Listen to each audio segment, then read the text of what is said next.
Alam nyo ba mga idol na nung 2018 muntik nang mapunta sa Indiana Pacers si Jalen Brunson? Oo mga idol, totoo yan. Bago pa ang NBA draft, inimbitahan ng Pacers si Brunson para sa isang pre-draft workout. At pagkatapos ng ensayo, mismong si Jalen ang nagsabi, "I think I could contribute a lot."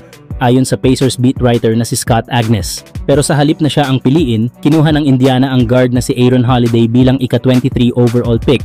Kaya ang naging resulta, sa 7 seasons ni Holiday nag-average siya ng 6.5 points, 2 assists at 1.6 rebounds per game.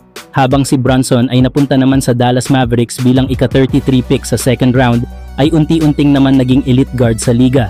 Ngayon ay franchise player na siya ng New York Knicks at isa sa pinaka-consistent na scorers sa buong NBA. Sa last 3 seasons nga ni Jalen Brunson sa Knicks, nag-average siya ng 26.4 points, 6.7 assists at 2.8 rebounds per game. At eto pa, mga idol, si Brunson ang patuloy na nagpapahirap sa Indiana Pacers sa kanilang Eastern Conference Final Series sa ngayon. Sa kabila ng 3-2 na lamang ng Pacers, may pagkakataon pa ang Knicks na maitabla ang serye sa 3-3 para ma-force ang Game 7. At sa buong series na to, si Brunson ang nangunguna para sa New York, averaging 29 points, 7 assists at 3 rebounds kada laro. Kung pinili lang sana ng Indiana si Brunson noon, isipin nyo mga idol, Brunson at Haliburton sa iisang backcourt. Isang kombinasyon na sana'y nagdala na sa kanila ng finals appearance. Pero gaya ng kasabihan, ang draft ay sugal. At minsan kahit nasa harap mo na ang jackpot, pinapalampas mo pa.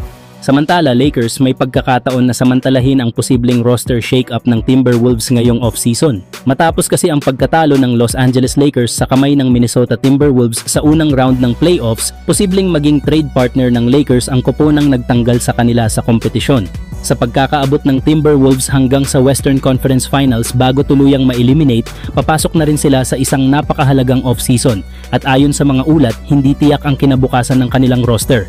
Ayon nga kay Brian Windhorst ng ESPN, sa tingin ko hindi nila kayang panatilihin ang buong team na ito. Yung core siguro, pero si Julius Randle ay magiging free agent. Si Nickeil Alexander-Walker ay free agent din at si Naz Reid ay may player option na malamang ay opt-out niya. Malaki rin ang kontrata ni Anthony Edwards. Magugulat ako kung ma-resign pa nila ang tatlong yan. Dahil dito, inaasahang magkakaroon ng roster movement sa Minnesota at dito maaaring pumasok ang Lakers. Dalawa sa mga posibleng target ng Lakers ay sina Naz Reid at Nickeil Alexander-Walker na parehong free agents. Si Reid ay matagal nang sinusubaybayan ng Lakers at itinuturing na isang perfect fit sa offensive system ni Coach JJ Redick, isang big man na marunong mag-stretch ng floor at may solidong depensa. Si Naz Reid nga ay may average ngayong season na 14.2 points, 6 rebounds, 2.3 assists kada laro, na meron namang 3-point shooting na 37.9%. Maaaring kailanganin ng Lakers na gumamit ng sign and trade para makuha si Reid, pero ang ganitong hakbang ay maaaring magresulta sa hard cap na maglilimita sa flexibility ng roster sa iba pang galaw ng Lakers. Samantala, si Alexander Walker ay maaaring magdagdag ng wing depth, isa sa mga pangangailangan ng Lakers ngayon. Sa kanyang performance ngayong season, nagpapakita siya ng potential bilang reliable two-way player. Nag-average nga siya ngayong season ng 9.4 points, 3.2 rebounds at 2.7 assists kada laro, na meron namang 3-point shooting na 38.1%, na kung hindi man makuha ang parehong manlalaro, ang alinman sa dalawa ay malaking tulong sa roster ng Lakers.